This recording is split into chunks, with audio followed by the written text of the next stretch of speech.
Hi, my name's Venitra. My parents once told me, "You're ungrateful. Get out and never come back." So I left. But what hurts more than being kicked out is realizing they'd been planning it long before they said a word. They transferred the house into my brother's name behind my back. They drained my account, used my name to cash out insurance, then asked me to save them when everything fell apart. What do you do when the people who raised you were never really rooting for you? Would you still call that family? Let me tell you what happened next. I'd been planning the anniversary party for 6 weeks. Between work and home, I carved out hours in my evenings, most of them long after everyone else in the house had gone to bed. I designed the invitations myself, printed the menus, arranged the catering, and even borrowed a projector from my coworker to put together a slideshow with old family photos. Every plate on the table, every napkin folded just right, I'd touched it. It mattered to me that my parents felt special. After all, 35 years together wasn't nothing. That afternoon, I arrived early at the community center we'd rented. I changed into a dress I hadn't worn in over a year. Simple, dark green, long sleeve safe. I knew better than to outshine my mother at her own event. She'd made comments before, little digs. Some girls dress like they're always trying to prove something. By 6 o'clock, guests began to arrive. My friend Carmela brought wine and hugged me tightly at the door. "This is beautiful, V," she whispered. "You really outdid yourself." "Let's see if anyone notices," I muttered. She gave me a look, but said nothing. People mingled, the buffet warmed, the wine flowed. The room buzzed with old friends, cousins, coworkers. I stood off to the side, watching my mother greet every guest like she was the Queen of Tennessee. My father, Wendell, stuck close to the punch table like always. That was his domain, small talk and gentle nods. At 7:30 sharp, we dimmed the lights and cued the slideshow. I walked to the mic to introduce it, heart oddly thudding, not because I was nervous, but because I wanted, just once, to be seen. But before I could say a word, our family friend Al took the mic from my hand. "Before we begin," he said, grinning, "let's all give a big round of applause to the one who made this whole night possible, Lydia." People clapped. All eyes turned to Lazarus' girlfriend, sweet, polite, and brand new to the family. She stood there frozen for a second, then smiled awkwardly. My chest thudded. I glanced toward Darlene. She was already clapping. Not one person corrected him, not even Lazarus. I stepped back from the mic, face blank, hands steady, because I'd trained myself over years to hide that flicker of humiliation. Carmela caught my eye across the room. Her brow furrowed. I shrugged, then forced a smile. The slideshow started. Old pictures, slow music, and a silence inside me that stretched like a rubber band about to snap. After the videos, there were speeches. Wendell spoke first, predictable and brief. Then Darlene took the mic, her voice lilting, warm, as she thanked everyone for coming. "You know," she said, pausing for effect, "not every child makes it easy. Some give you gray hairs before their high school diploma. Some give headaches instead of help, but we love them anyway. Even the ungrateful ones." Laughter. Real, actual laughter from people I'd known since I was in braces. Carmela's head snapped toward me, her mouth opening to say something. I just stood there. Wendell lowered his eyes. Lazarus chuckled under his breath. Darlene passed the mic to someone else and walked away like she hadn't just punched me in the chest in front of 50 people. The worst part wasn't the joke. It wasn't even the laugh. It was that no one said a word to stop it. No one said, "That's not fair." No one said, "Venitra's the one who planned all of this." I waited 5 minutes, slipped out the side door, and walked into the kitchen where the staff was washing dishes. "Need anything?" a teenage girl asked. I shook my head and leaned against the wall, letting the noise of clinking glass and faucet water fill the space where I should have cried. But nothing came. Instead, my mind reeled with moments I'd brushed off before. Times Darlene praised someone else for a meal I'd cooked. When Lazarus got the credit for gifts I paid for. When Wendell told people Lazarus helped us more than anyone, even though he was off on spring break while I was wiring money home. I stayed in that kitchen for 15 minutes, then walked back into the hall like nothing happened. I found Carmela beside the dessert table. "Did she just call you ungrateful?" she asked under her breath. I didn't answer. Instead, I stared at the sheet cake I'd ordered that morning, the one I'd picked up myself, double-checked the spelling 3 times. And there it was. Happy anniversary, Wendell and Darlene, spelled wrong. My name wasn't anywhere on the card taped beside it. Again, Carmela offered to drive me home after the party, but I said no. I needed silence more than company, the kind of silence where nothing interrupts your thinking, not even music or road noise. I pulled out of the parking lot with the windows up and my phone tucked face down in the passenger seat. The parking lot lights disappeared in the rearview mirror, and so did the warmth of the evening. "Did she just call you ungrateful?" Carmela's voice still rang in my ears, sharp and clear like truth rarely is. I didn't cry. I didn't scream. I didn't even grip the steering wheel tighter. I just drove.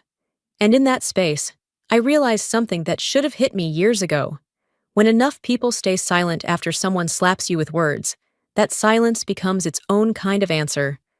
Sometimes, the room doesn't need to say we agree. It just needs to not say we don't.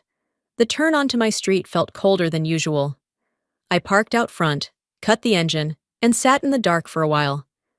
I didn't want to go inside, not because I was afraid of anyone. I just didn't know what version of myself they'd expect this time. The servant? The stand-in? The ghost with the paycheck? 2 years earlier, I had a life lined up. A grad program at UTK, classes scheduled, books stacked. I'd worked for it. It wasn't anyone else's dream. It was mine. But that spring, Darlene went in for surgery. Complications, they said. She needed help at home, and Lazarus had already taken on so much, according to her. No one asked me to give anything up. No one sat me down and said, "Venetra, this is on you." That's the trick of families like Meneno, one asks for sacrifice. They just expect it to appear. Quietly. Without thanks. Without paperwork. I told myself I'd defer a semester. Just one. I even kept the books. But fall came, and I stayed. Then winter. Then a year. Eventually, I stopped checking course listings. One afternoon, I overheard Darlene telling her friend at church, "It's not like Venetra was ever going to finish." She's not really a books person. She said it like she was stating the weather, not cruel, just casual. As if she hadn't watched me cry after acceptance letters. As if she hadn't once told me, "Your mind's your best asset." Weeks later, I helped organize Lazarus' birthday at a local restaurant, another event I paid for. I called ahead, worked with the manager, made sure everything was in place. I even made a slideshow again, like some kind of unpaid family archivist. When I got there early to help set up, the staff was still adjusting the tables. I double-checked the name cards. Mine was next to the restroom, 2 seats down from the swinging kitchen door. I stood there, reading it for longer than I needed to. Lazarus' girlfriend, who just started dating him that spring, was seated right next to Darlene. Again. The air smelled like bleach and steamed vegetables.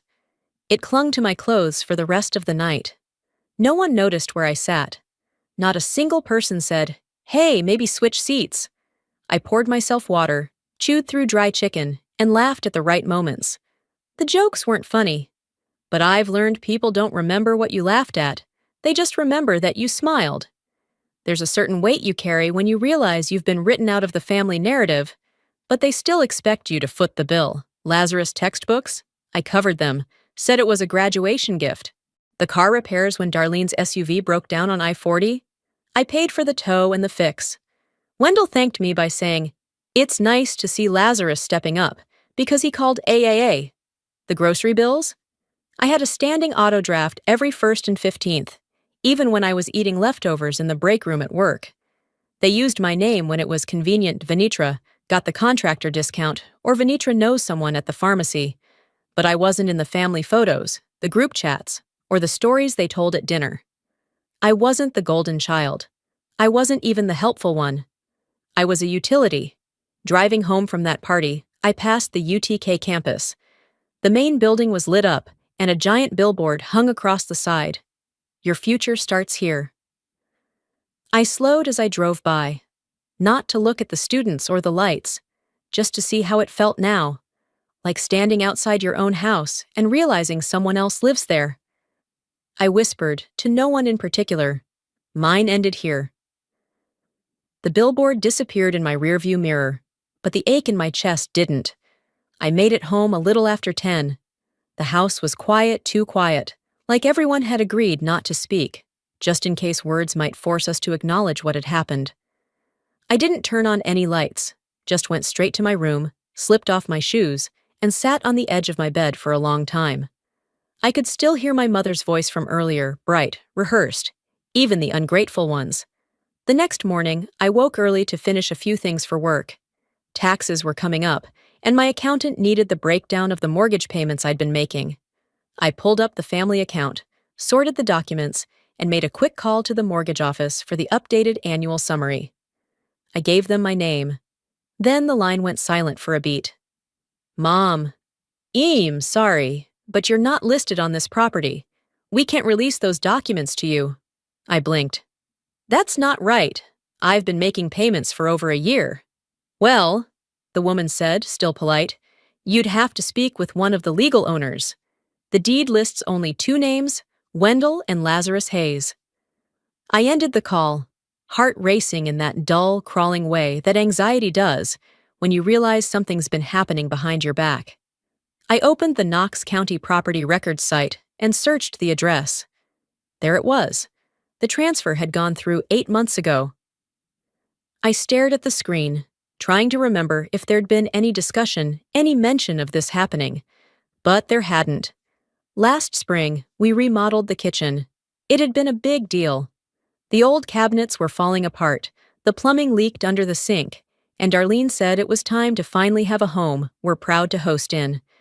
The estimate was just under $20,000. I offered to cover it, because Wendell's hours had been cut, and Lazarus was supposedly saving up to propose. "Don't put it on credit," I'd said. "I can manage it." They had smiled, almost sheepishly. Darlene had said, "You're better at money than we are, honey. Maybe you can handle the payments and keep us all on track." I'd agreed, like I always did. The paperwork? It was a blur. Some of it happened during a notary visit for something else. They said it was updating insurance beneficiaries or correcting a clerical error. I signed without reading closely. I trusted them. I shouldn't have. I sat in front of my laptop for another hour, pulling up bank statements and email threads. Every transaction labeled gift, every payment categorized under my name, but never attributed in writing to any shared agreement. I found one email from Lazarus. "Appreciate the help, sis. You're a lifesaver." No mention of repayment, nothing legal. Just a text from months ago, sent at 1:14 a.m., probably while he was drinking with his friends. I printed it anyway. I asked Wendell about it that evening. He was standing in the garage, reorganizing his tools, a ritual he did when he didn't want to make eye contact. "Why wasn't I listed on the house?" I asked. He didn't look up. "You never said you wanted to be." "Because I thought it was implied. I've been paying the mortgage. I paid for the kitchen." He finally glanced my way, blinking slowly. "We thought you just wanted to help. It didn't seem like you were expecting credit." "Credit?" I said, trying not to laugh. "It's not about credit. It's about honesty." Wendell didn't argue. He just picked up a wrench, tapped it once against the table, and said, "You always take things too personal, Venetra." That night, I started compiling everything. Screenshots, invoices, bank logs labeled by date, category, and amount. I didn't do it to win anything. I wasn't even thinking about confronting them again. I just needed a record, something real, something I could hold in my hands when the gaslighting got too thick. If they can erase me on paper, I whispered to myself, what else have they already buried? I stayed up until past midnight, printing, hole punching, filing each page carefully. I labeled the folder in bold black marker, "Documentation if they ever come for more." Then I slid it under my bed and turned off the lamp. I wasn't just saving files. I was preparing for war. The morning after I finished the folder, I sat at the edge of my bed, again some spot. Same stillness, but this time I felt heavier. Not sad, not quite angry. Just full. The kind of full that makes you want to shut down before someone tries to pour one more drop into you. I was supposed to sign the lease that afternoon. A small apartment over in Bearden. Not fancy, but it had a washer-dryer hookup and a window with decent morning light. I'd already scheduled the appointment. Already imagined which drawer would hold my spoons. I was tying my shoes when Darlene called from the hallway. Her voice cracked like static, scared. Breathless. Chest pain, she whispered. Within 20 minutes, we were at urgent care. She was pale, shaky, clutching her side. I paced the waiting room while the nurse took her in. I canceled the lease meeting from my phone, told the agent it'd reschedule soon. 2 hours later, Darlene walked out of the back room sipping a Sprite. All fine, she said.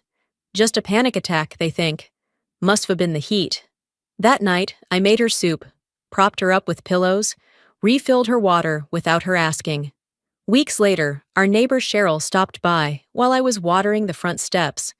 She chatted about her dog, the rising gas prices, and then dropped it casually. Glad your mom's doing okay. I saw her at Kroger that same afternoon. She was in urgent care. She looked just fine to me. I smiled and nodded, but my stomach dropped. She'd been home all day. It took me 2 days to admit it out loud, even to myself. She hadn't just called at a convenient time. She'd chosen that moment, and had fallen for it again. That wasn't the first time something had slipped away from me before I could hold on to it, but it was the last time I'd give up a lease for a woman who thought guilt was a valid way to keep someone close. Jorian was a different kind of leaving, more subtle. It felt like a slow dissolve instead of a snap. We'd been seeing each other for over a year. It wasn't dramatic. We met at a friend's engagement party. He laughed too loud and danced like he hadn't learned timing from anywhere but instinct. I liked that about him. I liked that he wasn't from Knoxville. By month 8, he started talking about us moving in together. He even brought brochures from a condo complex near his office. He wasn't rushing, it was more of a suggestion. An idea worth exploring. I'd smiled. Not fully committing, but not rejecting it either. Then he started pulling back. First, texts got shorter. Then he stopped calling. I gave him space, thinking he was stressed. A week later, he ended it in a message. I care about you, but you've got a lot on your plate. I don't think I fit in your world. At the time, I assumed it was just him being polite. A man's way of exiting without confrontation. But one evening, over dinner with Carmela, the truth came out. She pushed her salad around, avoiding eye contact. You know your mom called him, right? I put down my fork. She told him you were burdened, that you'd never have time to be someone's partner. Not really. That he deserved someone without all the chaos. I stared at her. She said she was just protecting you, Carmela added quickly. But Jorian took it seriously. I didn't reply. What was there to say? When I asked Darlene about it weeks later, she shrugged. He wasn't right for you anyway, too soft. Would have left the first time life got hard. She spoke like it was common sense, like sabotaging my relationship was just another responsible act of parenting. There's something chilling about realizing the people you trusted have been making decisions on your behalf, not to help, but to trap. And what was worse, they did it using your name, as if you'd approved it, as if your silence was consent. The apartment I never signed for, the man who stopped calling. They were all pieces of a narrative I never got to write. They wanted me to stay, not because they loved me that way, but because they needed the extra body, the income, the reliability. They didn't want me to leave. Not really. Not because they feared losing me, but because they feared having to replace me. And I made it easy. I kept showing up, paying, covering, smiling, filling the space without ever asking if I wanted to. But something had shifted. I stopped going downstairs for dinner. I stopped offering to pick up prescriptions. I still paid bills, still folded laundry. But I did it quietly, like an employee finishing the last 2 weeks after submitting notice. I ate alone, watched shows on my laptop with earbuds in. Some nights I parked down the block, just to get a moment of air before walking through the front door. The truth is, I'd started leaving long before I left, and not leaving physically doesn't mean you haven't already gone. One night, while sitting on my mattress floor with a bowl of plain rice, my phone buzzed. It was Carmela. "You still planning to leave?" I stared at the message for a moment, then typed back, "I'm not sure if I'm staying, but I know this next time, I won't warn them." I set the phone down and stared at the ceiling. Carmela's message hung in the air like smoke after a match had burned out. I hadn't answered right away because I wasn't sure what counted as leaving anymore. I was still here, physically, but so was a version of me I didn't recognize, one that kept giving chances to people who cashed them like checks. The next Sunday, I walked downstairs just before dinner. The timing wasn't a coincidence. I knew everyone would be in the living room. I needed them in one place. Lazarus was watching a rerun on TV. Wendell sat on the recliner, with a paper plate in his lap. Darlene was in her usual spot on the couch, flipping through her church bulletin like she might actually read it. I cleared my throat. "Can I have a few minutes?" 3 heads turned toward me, not in surprise, more like inconvenience. "I have something to show you," I said.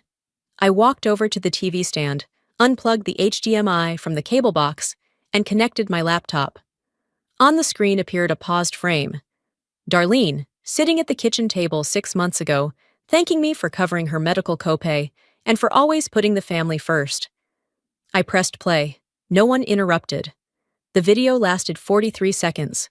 When it ended, I clicked through screenshots, bank transfers, payment receipts, a side-by-side of their mortgage statement with my routing info.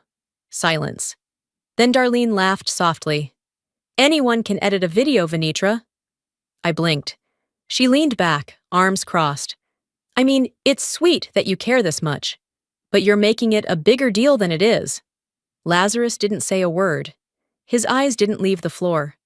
Wendell stood up, dumped his plate in the trash, and walked into the garage without a glance in my direction. No yelling, no one called me a liar, but not one of them said, "You're right." That stung more than anything. They weren't confused. They just didn't care. Not enough. I closed the laptop, slid it back into my bag. "I've been covering this house's bills for nearly 2 years. Darlene waved a hand like she was brushing off lint. "And we're grateful. But you were living here. You weren't paying rent. So the mortgage, the utilities, the groceries, the repairs, those don't count?" "I didn't say that.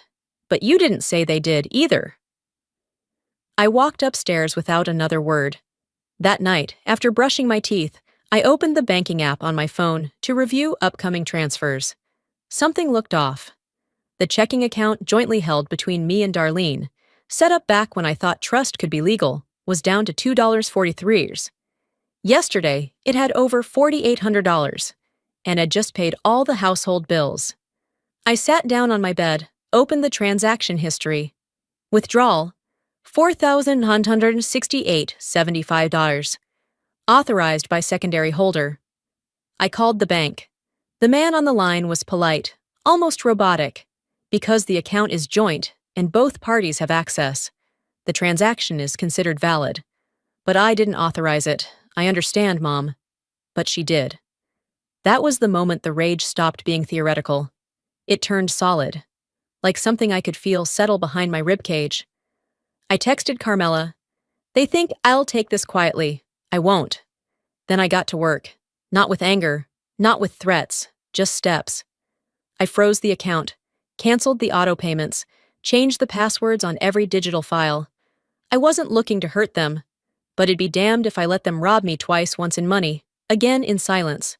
I called the bank the next morning and requested that the joint account be formally closed and flagged. By noon, I'd documented every transfer made in the past 18 months, organized by month and category. The stack of paperwork looked like a tax audit. At the bottom of my final note, I added a line. "This is not a threat. This is my boundary." For years, I thought loyalty meant absorbing betrayal and still showing up with casseroles. Now I knew better. This time, I wouldn't let silence be mistaken for agreement, or compliance, or guilt. Later that evening, I sat on the back porch, watching the sky bleed from orange to navy. My phone buzzed again. Carmela, are you ready for them to hate you for being right? I looked at the app again. 2:43s. I didn't even hesitate. They already do, I whispered. The next morning came quiet and gray. I was still in my robe, sipping coffee on the porch, when I glanced out the window and noticed something strange. My Carmi fully paid off, in my name, insured by me, car wasn't in the driveway. At first, I thought maybe it had been towed, or maybe Wendell had moved it to the street for yard work. But as I stepped outside and scanned the curb, my chest tightened. It was just gone. I called Lazarus. He picked up on the second ring, casual like I was asking him about the weather. Hey, yeah, I've got it, he said before I even asked. Mom said it made more sense for me to use it. You're not going anywhere, right? I mean, you live here rent-free anyway. I didn't respond. My throat burned not from sadness, but from how fast betrayal turns your stomach. I paid for that car, I said finally. I made every payment, the title's in my name. Yeah, he said slowly, but you never really drove it much. I hung up without another word. Back inside, I stared at the empty driveway through the front window. The same one I used to shovel when it snowed, even though Wendell had two good legs. The same one I'd once parked in after night classes, still in scrubs from helping at the campus clinic. By dinner, I'd made up my mind. I walked downstairs as they were setting the table. Wendell at the head, Darlene spooning mashed potatoes into her dish, like the world hadn't shifted that morning. Lazarus was already chewing, like always. I need to ask about the car, I said calmly. Darlene didn't even look up. If you're going to nickel and dime us, maybe it's time you started contributing like an adult, instead of holding your petty generosity over our heads. I let the silence stretch. You mean the mortgage I've been paying for 2 years? I asked. Lazarus rolled his eyes. Here we go again. Wendell muttered. Don't start like I was the problem, like they hadn't all just crossed another line. I didn't sign up to fund your lives, I said, still calm, and I didn't agree to be erased in the process. Darlene's voice sharpened. You came into this family acting like we owed you something. I am this family, I said. The problem is, you only remember that when a bill shows up. That was when the yelling started. Darlene stood up, eyes blazing. You've made everything harder than it needed to be. You walk around here like you're better than everyone. Like we're lucky to have you. Lazarus chimed in. You're always playing the victim, Venetra. Always. And then came the final blow sharp, loud and rehearsed, like she'd been saving it. You're ungrateful, Darlene shouted. Get out and never come back. The room went still. Even the sound from the television cut out between commercials. Wendell didn't say a word. Lazarus sat back, like he'd just watched a good scene in a bad movie. I stood there, letting the words sink. Not because I was surprised, but because the delivery was so neat, so clean. I turned, walked upstairs without slamming a single door. I didn't scream. I didn't cry. I packed slowly. 2 bags essentials only. I left my books, my bedding, the small trinkets I once thought made the room mine. Downstairs again, I placed the house key on the kitchen counter, next to the mail tray where I used to tuck in extra grocery receipts. At the front door, I paused. You won't have to tell me twice, I said, my voice low but firm. The door clicked shut behind me. Outside, the sky had darkened, but the air was oddly warm. I walked past the driveway. My car was still gone. Just an empty space where my independence used to be. I sat on the front step and texted Carmela. I'm locked out of everything I paid for. A moment later, she responded. That's not a lock. It's freedom disguised as exile. The next morning, I packed up what little I'd taken with me and headed straight to Carmela's place.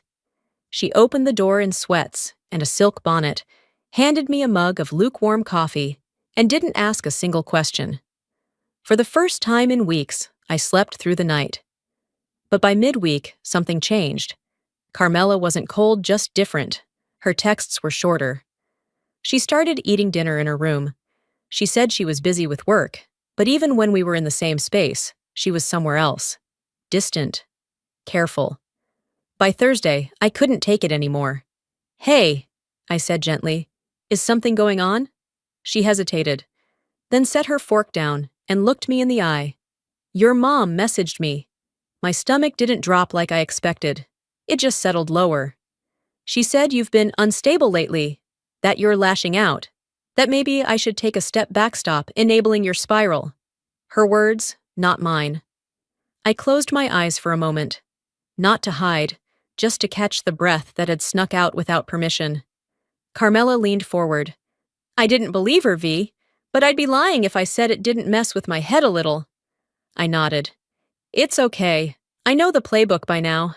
Darlene didn't fight fair. She never shouted. She whispered. She never punched. She planted. It wasn't about cutting you off. It was about making others do it for her.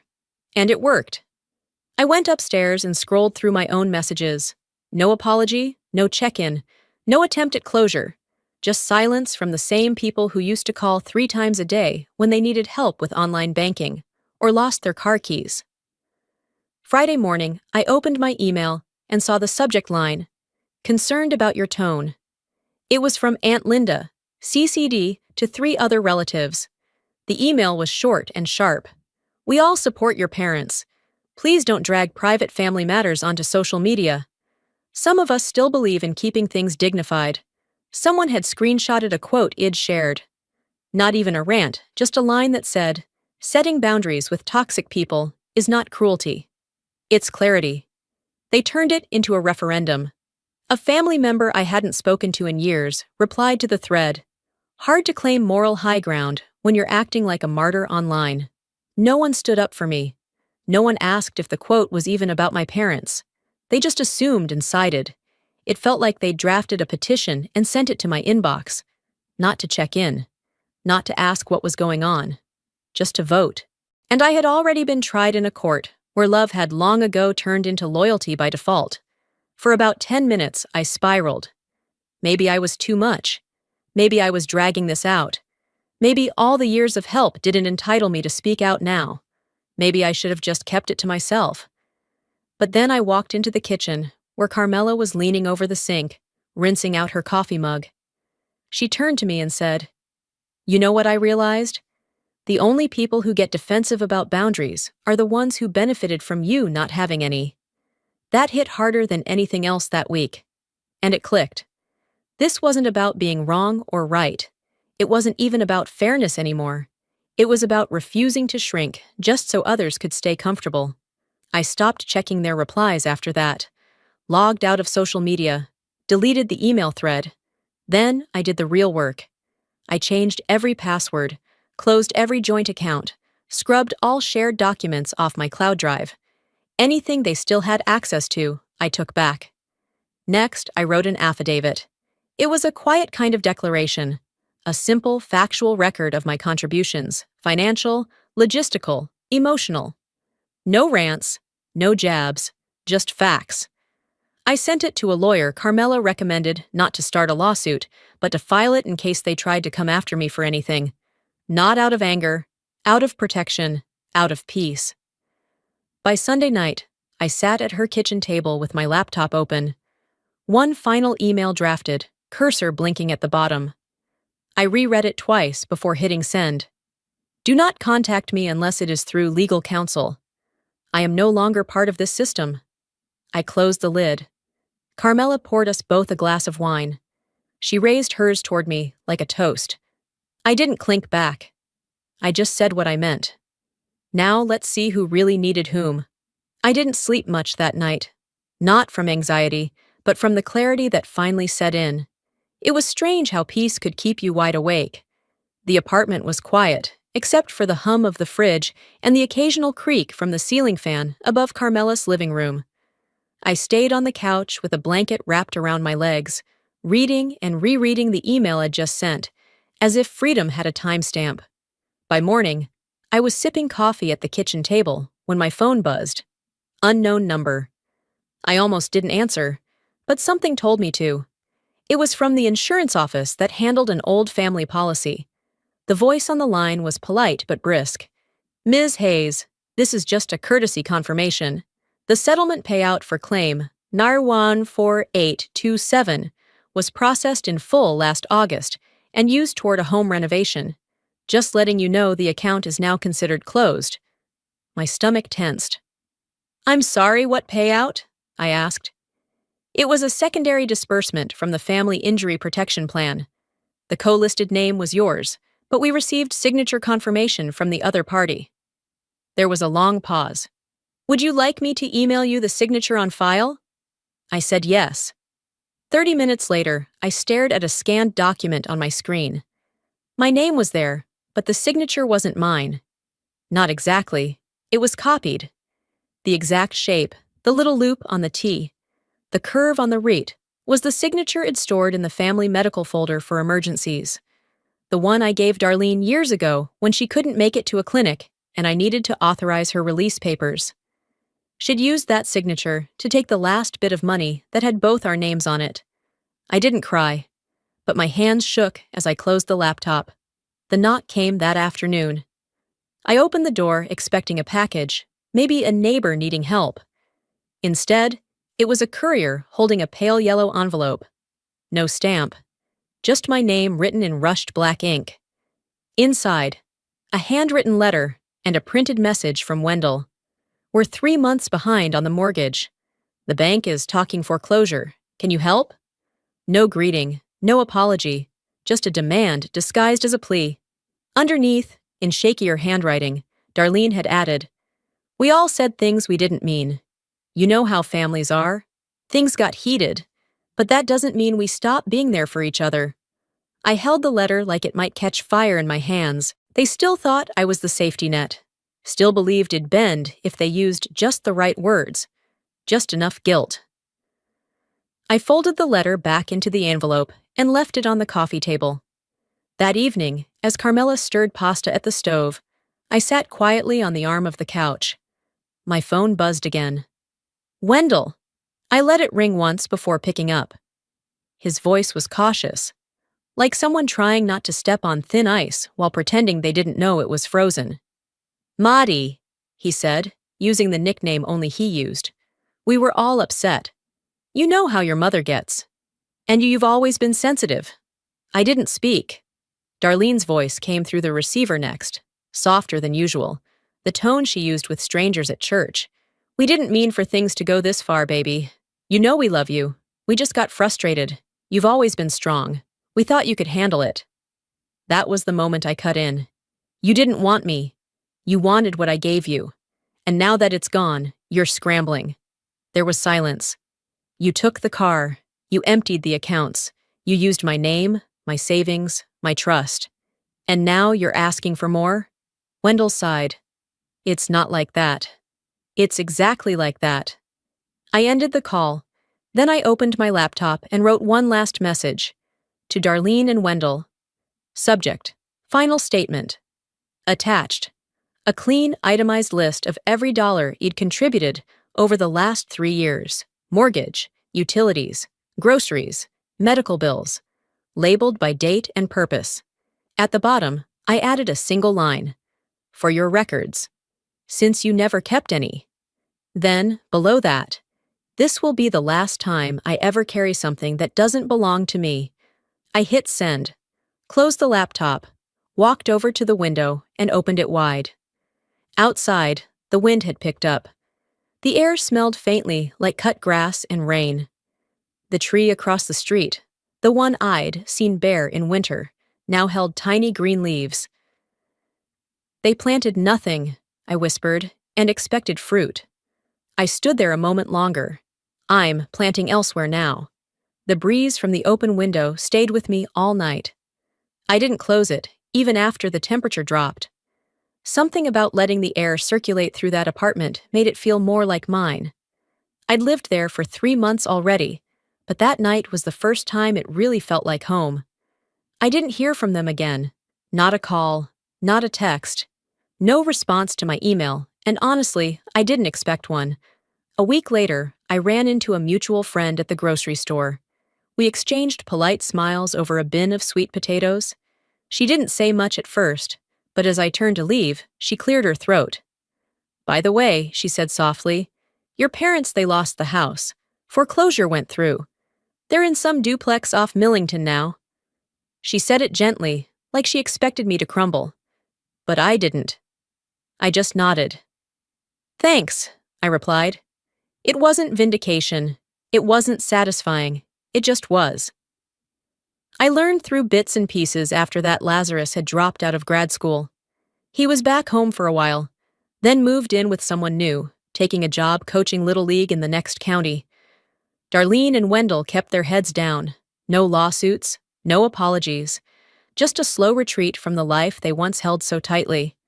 Consequences didn't come with a loud bang. They arrived in quiet, inconvenient ways: downsizing, missed birthdays, family group chats where your name isn't mentioned. And still, not a single word from them.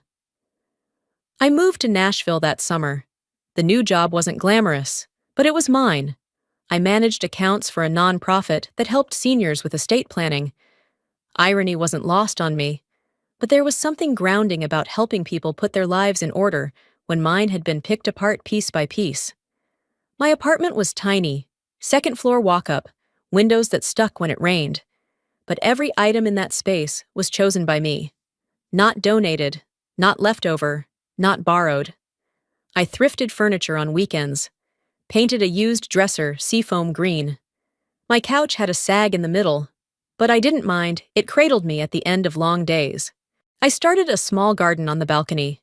Basil, thyme, a tomato plant that nearly died twice before finally producing fruit. The first bloom wasn't perfect. The tomato had a crack down one side, but I plucked it and sliced it and ate it with salt and smiled.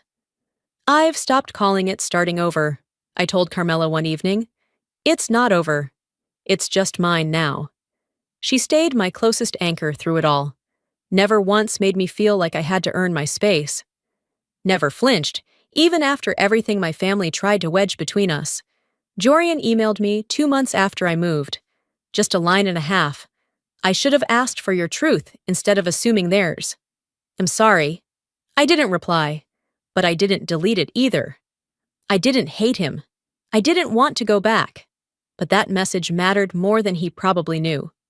Forgiveness, I'd realized, wasn't about letting someone off the hook. It was about setting the weight down and walking forward without it. Healing wasn't a destination. I hadn't reached a mountaintop or discovered some grand revelation.